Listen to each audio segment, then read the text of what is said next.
All right, Heath, we are live. Very happy to have you joining me from the UK. Today, I'm joined by Heath Jansen from Think Better Group. Heath and I did a transaction together a few months ago.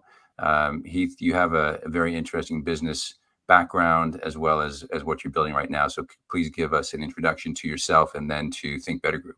Well, thank you for having me. So I'm the CEO and founder of Think Better Group. I suppose my background is I'm an industrial chemist by training and used to work for a big mining company, and then went into finance for about 15 to 20 years as a commodity and equity analyst, and then left that about 5 or 6 years ago to set up Think Better Group with a view of really bringing sustainable consumer brands together and having a platform where we can sell those brands and products globally.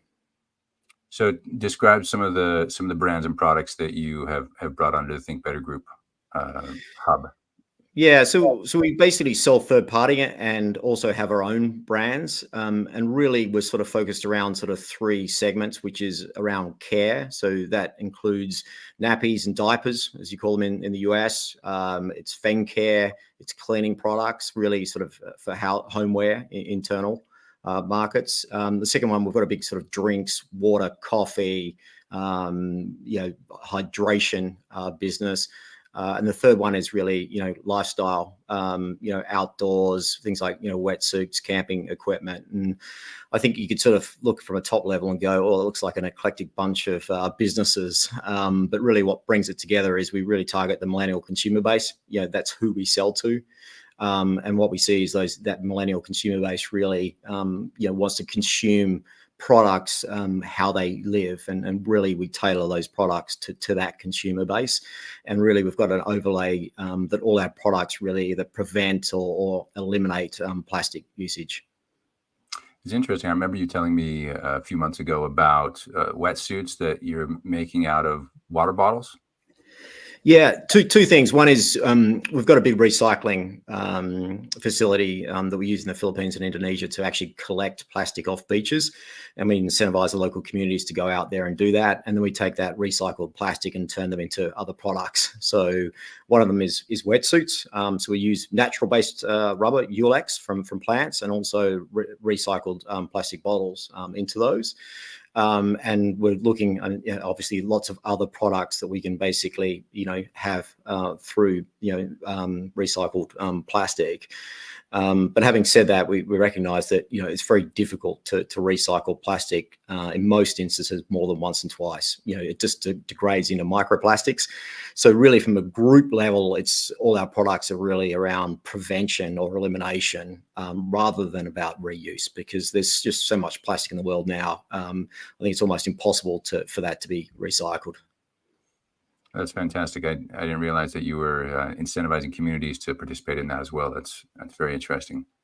So talking about the premise for Think Better Group, it seems like an ambitious jump from the world of finance. Of course, in finance, you see it's kind of like being in law, where you see all kinds of businesses, all kinds of things. And so what made you hone in on this idea of the sustainable consumer products?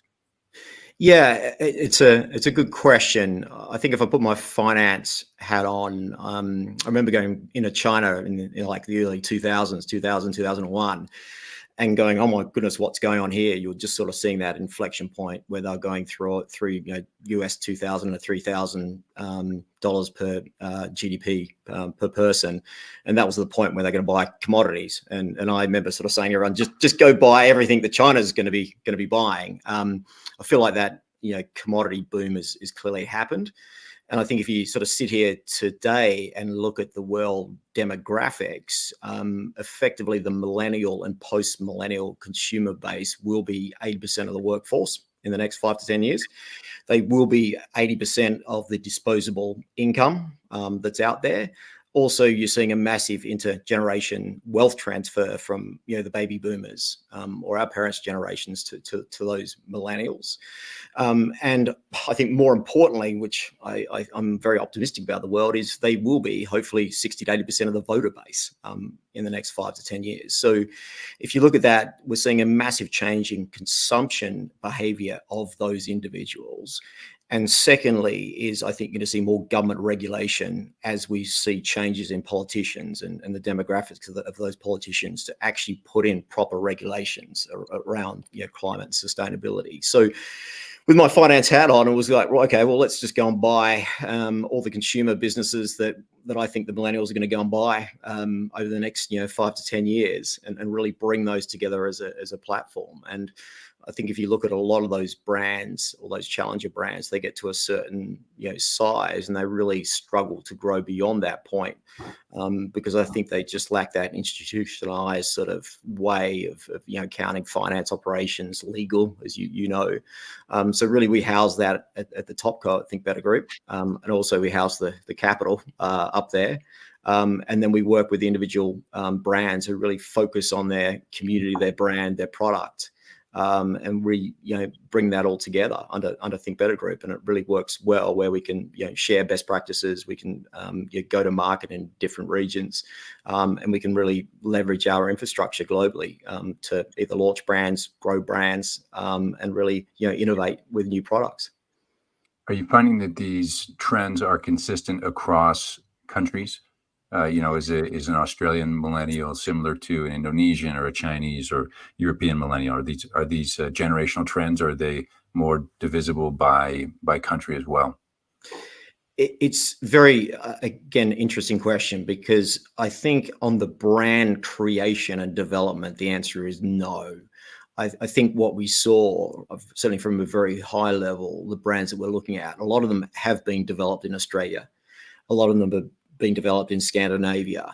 A lot of them are being developed in California, and they've sort of led that. But having said that, in terms of the consumption, the answer is 100%. And I think because the millennial consumes in a different way to the baby boomers, which is around TV narrative, ads that were coming through TV. As you know, everything's done by influencers now, or TikTok, or YouTube.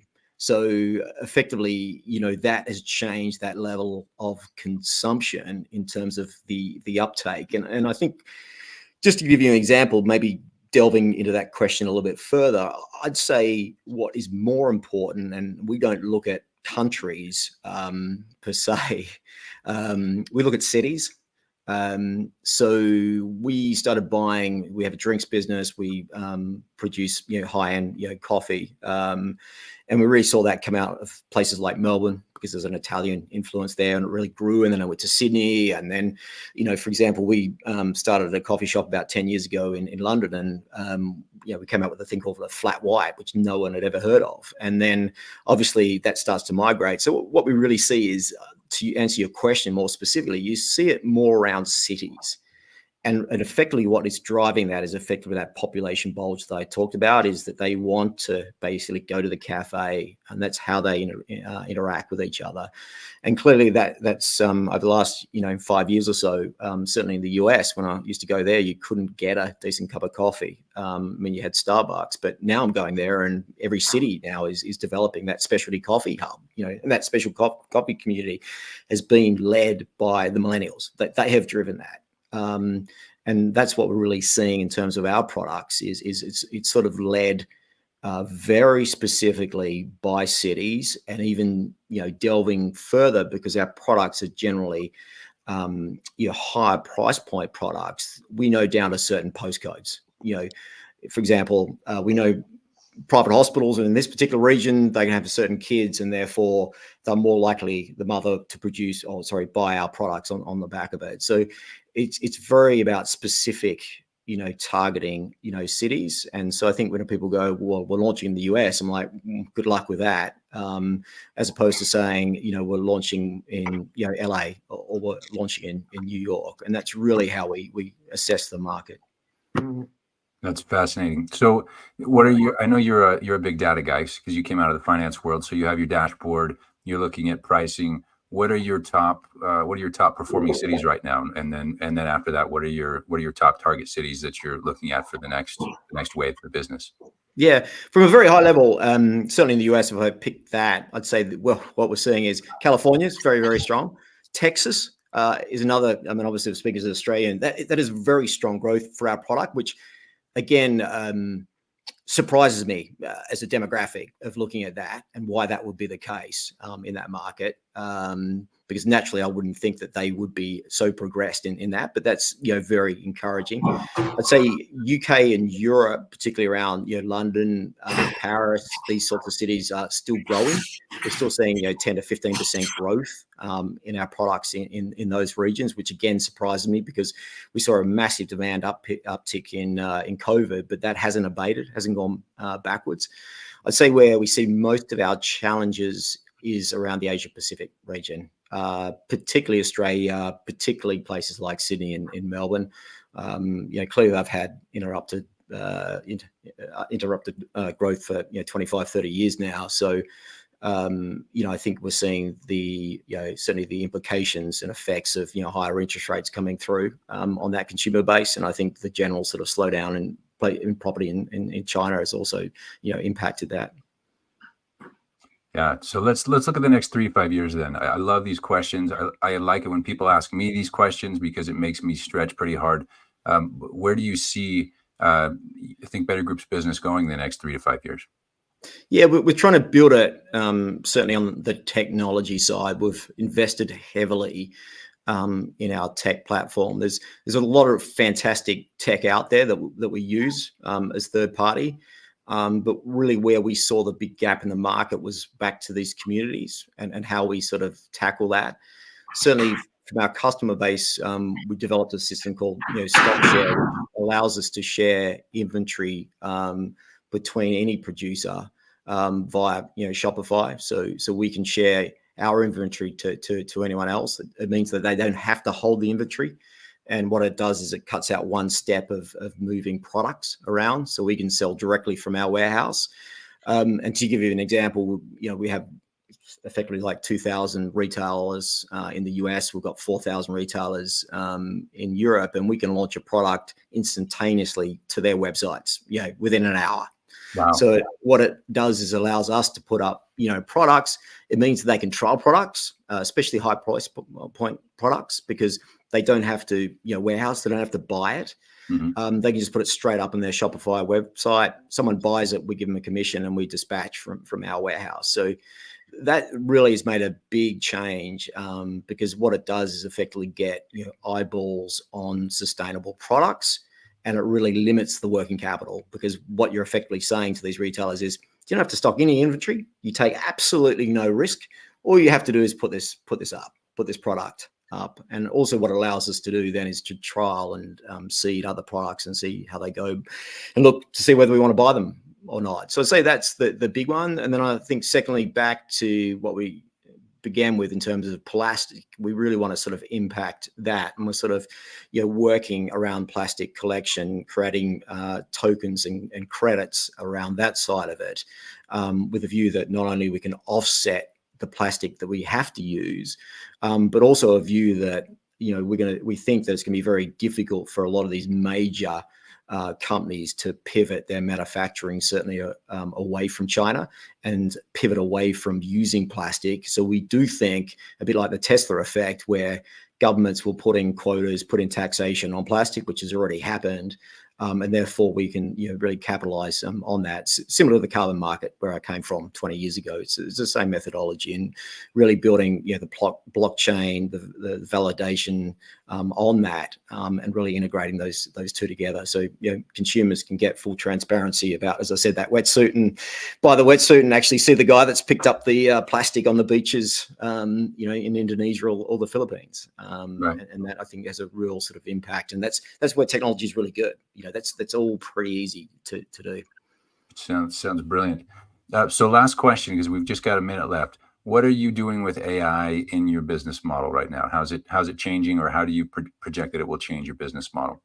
I'm surprised that the uptake, certainly for us, has been relatively slow on a lot of things. I mean, I think given the noise in the market, you'd think it was more impactful. I'd say where we have seen it being impactful is around things like paid marketing. And I think where AI is very good is where you've got repetition of certain activities, and the machines can learn from that and can react faster, much faster than what humans can. And also in a consistent way, as I said, is we had a team of people doing paid marketing, and it depends on whether it's a Friday night or Monday morning in terms of how effective they are in terms of paid advertising. Whereas certainly AI takes that out. It certainly has issues with it, and it's only really as good as what you train that machine learning on. But certainly you get a consistent outcome from that. So I'd say that's where we see the biggest impact, so far really in our business, and that's, I think, potentially because it's a very crowded space as well. So any sort of edge we can get on, that paid advertising is, a lot of money for us that we can save. Mhm. Excellent. Well, Heath, it's been excellent to have you with me today. I really appreciate sharing your expertise, and I love hearing the story and what you're seeing from your seat. So thanks again. Pleasure.